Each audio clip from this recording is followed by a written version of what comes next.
Hello friends, তোমরা সবাই কেমন আছো? আশা করি ভালো আছো। মনিয়ার কিচেনে তোমাদের সকলকে স্বাগত। নিয়ে চলে এলাম নতুন একটি রেসিপি। আজকে তোমাদের সাথে শেয়ার করব আলু আর কোয়াশ দিয়ে রুই মাছের পাতলা ঝোল। এই গরমে কিন্তু এই রেসিপিটা তোমরা অবশ্যই ট্রাই করো, এতে কোনো ক্ষতি নেই এই রেসিপিটাতে।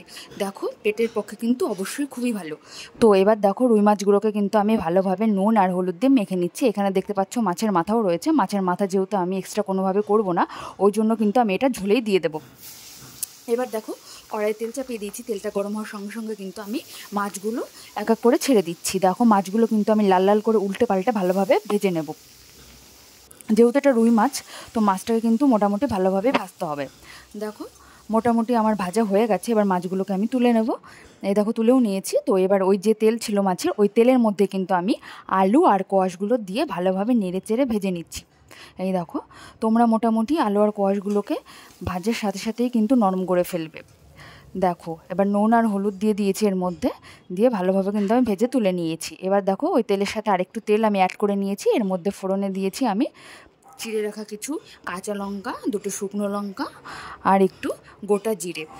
এই ফোড়ন দিয়ে এবার কিন্তু আমি ভেজে রাখা কোয়াশ আর আলুগুলো কিন্তু এর মধ্যে দিয়ে দিলাম। এরপর কিন্তু আমি নুন আর হলুদ কিন্তু একে একে অ্যাড করে নিয়েছি। দেখো, এরপর আমি তোমাদের আগেই শেয়ার করলাম যে হচ্ছে আলু আর কোয়াশগুলো কিন্তু ভালোভাবে ভেজে নিতে হবে। তো দেখো, এই জন্য কিন্তু আমি বেশি ভাজার প্রয়োজন নেই আমার, যেহেতু আমি আগে এগুলো নরম নরম করে ভেজে নিয়েছিলাম। তো এবার দেখো, ঝোল দিয়ে দিয়েছি। ঝোল ফুটে আসার সঙ্গে সঙ্গে কিন্তু আমি মাছগুলো অ্যাড করে নিয়েছি। দেখতেই পাচ্ছ, দেখো, এর মধ্যে কিন্তু সেরকম কোনো মশলা নেই। আর আমার রেসিপিটা তোমরা দেখবা সবই কিছু কিন্তু নর্মাল রেসিপি। দেখো, এবার ঝোলটা কিন্তু ফুটে এসছে, কালারটা কেমন এসছে দেখো বন্ধুরা। তো এবার দেখো, আমি এর মধ্যে একটু ধনিয়া গুঁড়ো আর জিরে গুঁড়ো অ্যাড করে নিচ্ছি।